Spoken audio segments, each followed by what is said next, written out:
Pax Vobis, damai sejahtera bagi kita semua. Baru-baru ini saya melihat sebuah video dari saudara Gratia Pelo yang membahas tentang filioque.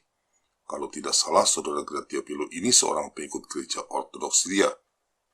Saya tertarik untuk mencermatinya karena saya tahu saudara Gratia Pelo ini seorang akademisi yang aktif dalam apologetika dan memiliki referensi yang cukup baik mengenai sejarah kekristenan. Tapi setelah saya mencermati videonya berulang-ulang, saya agak kecewa karena pembahasan saudara GP kali ini tidak lengkap sehingga cenderung menggiring opini penonton untuk melihat penambahan filioque oleh gereja Katolik sebagai suatu kekeliruan. Dan kekeliruan itu sekarang, tepatnya sejak Paus Yohanes Paulus II, mulai disadari oleh gereja Katolik.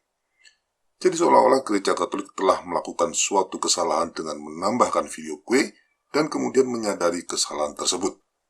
Itulah kesan yang saya tangkap dari video saudara GP soal filioque tersebut. Nah, ini perlu diluruskan. Kalau melihat filioque sebagai suatu kekeliruan, itu memang posisi asli gereja Ortodoks.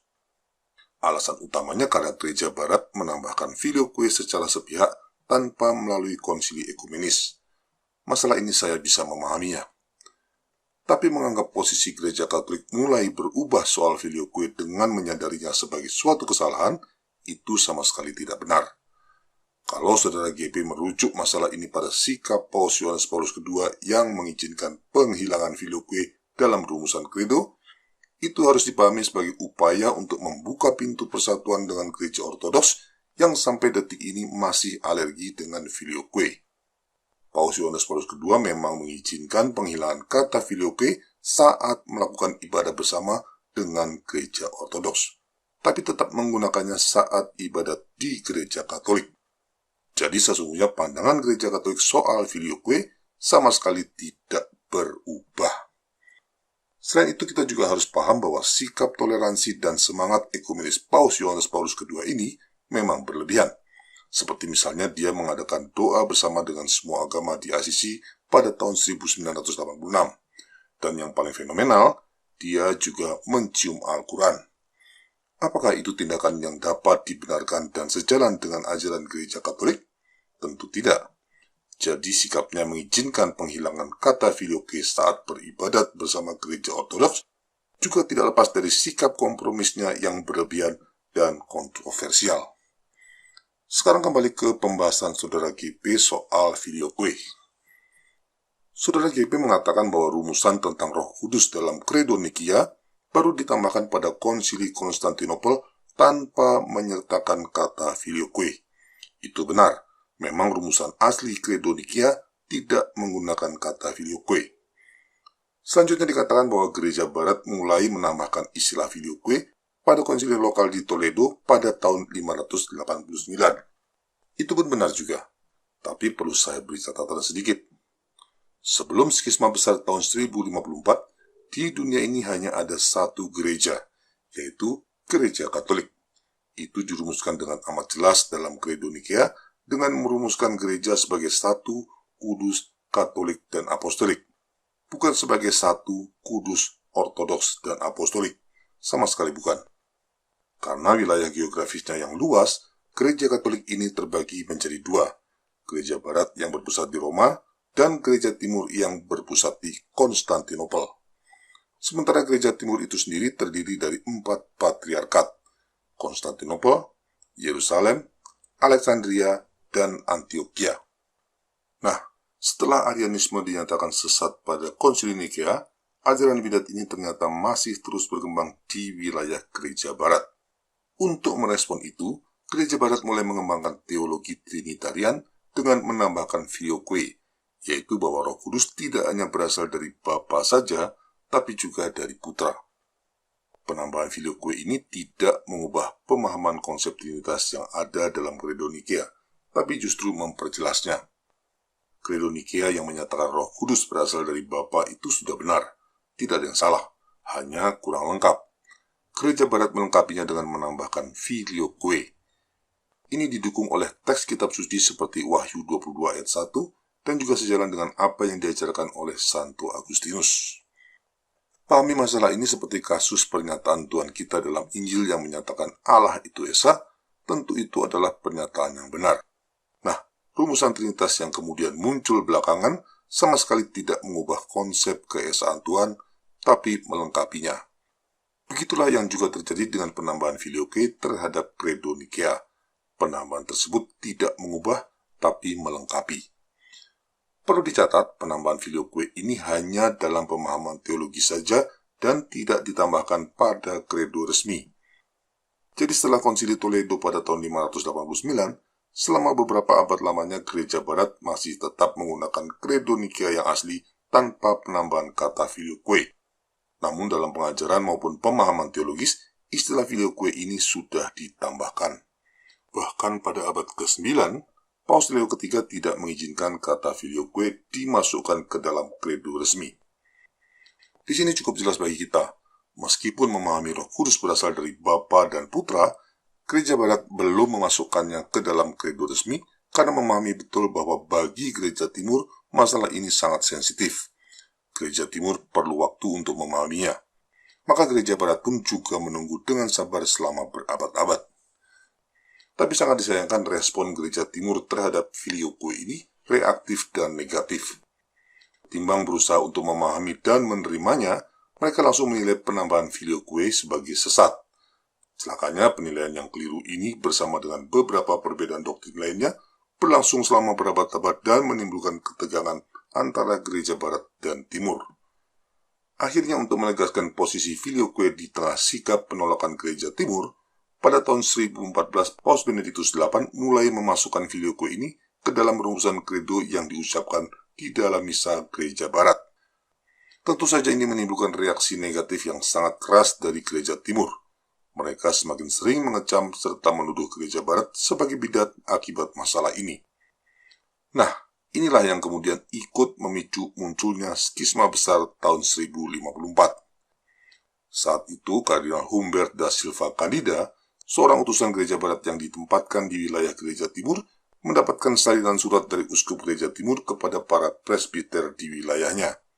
Surat tersebut isinya mengecam dan menjelek-jelekkan Gereja Barat, terutama dalam masalah Filioque. Sebagai utusan Gereja Barat yang ditempatkan di wilayah Gereja Timur, Kardinal Humbert da Silva memahami bahasa Yunani dengan sangat baik. Maka dia pun segera mengerti betul isi surat tersebut. Melihat isinya yang dianggapnya sangat menyakitkan hati, tanpa pikir panjang masalah ini dilaporkan kepada Paus Leo ke-9.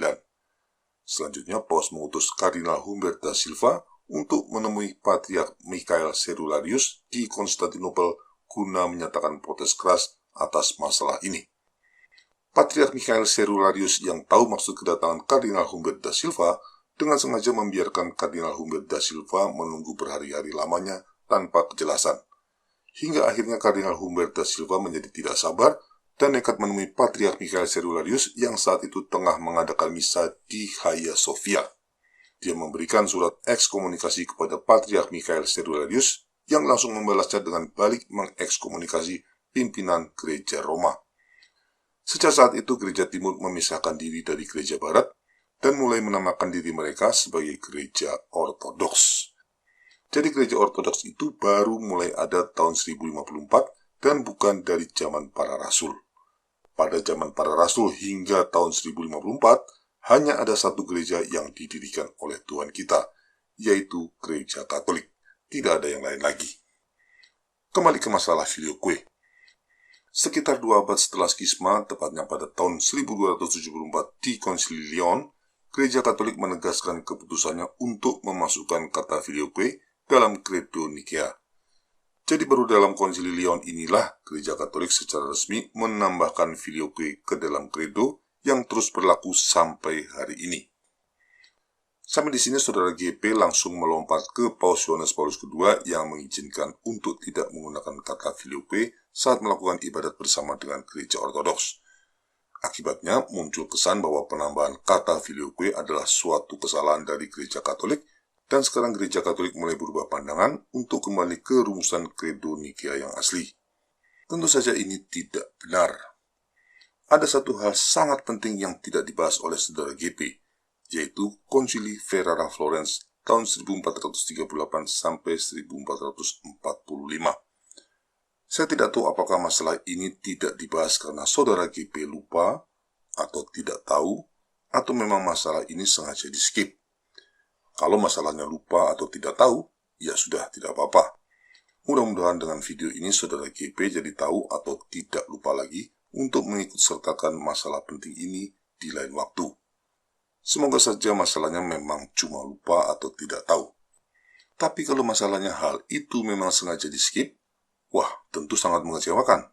Karena hal itu dapat mengesankan ketidakjujuran intelektual dari saudara GP yang secara sengaja berusaha menggiring penonton pada opini keliru dengan cara mengabaikan fakta penting. Semoga saja bukan di-skip. Nah, mengapa konsili tersebut sangat penting? Itu karena konsili Ferrara-Florence adalah konsili ekumenis pasca terjadinya skisma, di mana perwakilan dari seluruh gereja ortodok juga diundang untuk ikut serta. Dalam konsili tersebut, wakil-wakil gereja ortodok sepakat untuk menerima penambahan filioque. Dengan demikian, tidak ada lagi tuduhan bahwa istilah filioque adalah penambahan sepihak oleh gereja barat. Dengan kesepakatan gereja ortodoks untuk menerima filioque dalam konsili ini, maka persoalan selesai, dan filioque sudah diterima secara resmi oleh gereja barat dan timur melalui konsili ekumenis. Dengan demikian masalah filioque sebenarnya sudah selesai. Sayangnya ketika kembali ke gereja masing-masing, perwakilan gereja ortodoks ini mendapatkan penolakan hebat dari uskup-uskup setempat, sehingga akhirnya mereka secara sepihak membatalkan kesepakatan yang sudah disetujui dalam konsili. Jadi sekarang yang terjadi malah terbalik. Bukan gereja Katolik yang menambahkan filioque secara sepihak, tapi justru gereja ortodoks yang secara sepihak menolak filioque. Lalu apa kata kitab suci mengenai filioque? Silakan cari teks kitab suci yang menolak filioque. Saya yakin 100% Anda tidak akan menemukannya. Teks yang menyatakan Roh Kudus berasal dari Bapa memang ada, tapi teks yang menyatakan Roh Kudus hanya berasal dari Bapa saja dan tidak berasal dari Putra juga, jelas tidak ada. Sebaliknya teks kitab suci yang secara simbolik mendukung filioque jelas ada. Lalu ia menunjukkan kepadaku sungai air kehidupan yang jernih bagaikan kristal dan mengalir keluar dari tahta Allah dan tahta anak domba itu. Kitab Wahyu bab 22 ayat 1. Sungai air kehidupan adalah perlambang Roh Kudus. Tahta Allah adalah perlambang Bapa, dan tahta anak domba adalah perlambang Putra. Jadi menurut kitab Wahyu, Roh Kudus keluar dari Bapa dan Putra. Berdasarkan ini saja sudah jelas posisi gereja Katolik yang menambahkan filioque adalah benar, sementara posisi gereja ortodoks yang menyangkal filioque justru salah. Dengan menolak kesepakatan untuk menerima filioque yang sudah diputuskan dalam konsili, gereja ortodoks sesungguhnya sudah menyangkal apa yang diputuskan gereja dalam bimbingan Roh Kudus.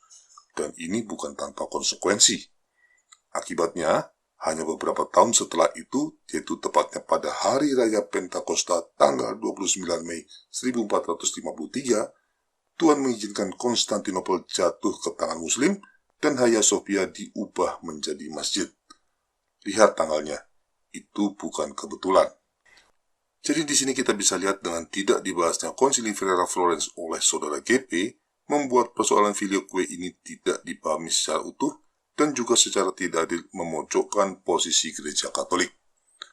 Sekedar merangkum kembali, penambahan filioque ke dalam Credo Nikea tidak mengubah substansi pengakuan iman Trinitas menurut Credo Nikea, tapi melengkapinya. Sekali lagi, penambahan filioque tidak mengubah substansi pengakuan iman Trinitas sesuai Credo Nikea, tapi melengkapinya. Dan perubahan itu sudah disepakati dalam konsili ekumenis Ferrara-Florence sebelum gereja ortodoks secara sepihak membatalkannya. Catatan tambahan dari saya, lain kali kalau membahas soal filioque, tolong jangan lupakan soal konsili Ferrara-Florence karena itu sangat penting. Terima kasih atas perhatian Anda. Viva Cristo Rei.